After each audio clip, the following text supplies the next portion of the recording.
సరే విజయ్, మీరు ఈ విషయం చెప్పండి, మీరు మీ వాల్యూ టార్గెట్ని ఎలా అచీవ్ చేస్తారు?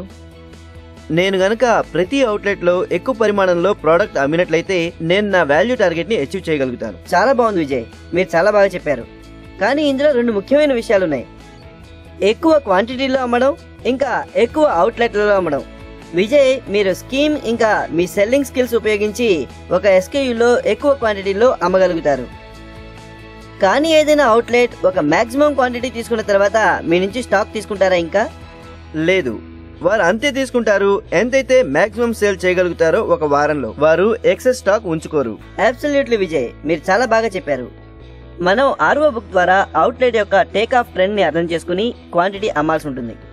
అవుట్లెట్ లో సేల్స్ పెంచడం కోసం, లేదంటే మనం సేమ్ ఎస్కేయూకి ఎక్కువ క్వాంటిటీలో అమ్మాల్సి ఉంటుంది, లేదంటే ఎక్కువ ఎస్కేయూలు అమ్మాల్సి ఉంటుంది. క్వాంటిటీ అయితే మీరు ఒక లిమిట్ వరకు మాత్రమే అమ్మగలుగుతారు. మరైతే మీ దగ్గర 2 ఆప్షన్ ఏమి మిగిలింది? ఎక్కువ రేంజ్ అమ్మడం. బాగుంది విజయ్, చాలా బాగా చెప్పారు. గుడ్ విజయ్. ఒకవేళ మీరు టీఎల్ఎస్డి, ప్రొడక్టివిటీ ఇంకా న్యూ అవుట్లెట్ ఎక్స్పాన్షన్ మీద దృష్టి పెట్టినట్టయితే మీరు మీ గత నెల టార్గెట్లన్నింటినీ కూడా చక్కగా అచీవ్ చేయగలిగేవారు. విజయ్, మీరు కేవలం పెద్ద అవుట్లెట్లు లేదంటే కొన్ని ఫాస్ట్ మూవింగ్ ఐటమ్స్ మీద పనిచేస్తే మిమ్మల్ని మీరు ఎప్పుడూ కూడా ఇబ్బంది పరిస్థితుల్లోనే చూసుకుంటారు. ఎఫ్ఎంసీజీ కంపెనీలో ఇలాంటి సిచ్యుయేషన్ వస్తూనే ఉంటుంది. ఎప్పుడైతే కొన్ని ఎస్కేయూలు అవుట్ ఆఫ్ స్టాక్ అయిపోతాయో.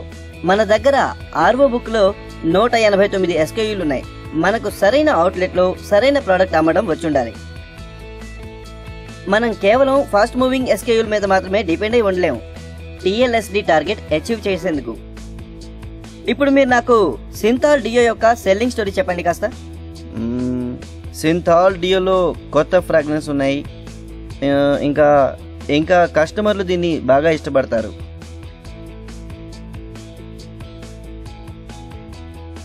ప్రోడక్ట్ యొక్క ప్రత్యేకతలు ఇంకా ప్రయోజనాలు తెలుసుకోవడం చాలా అవసరం.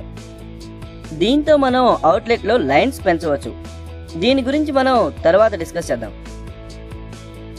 రండి, ఇప్పుడు మనం గ్రూప్ లో డిస్కస్ చేద్దాం.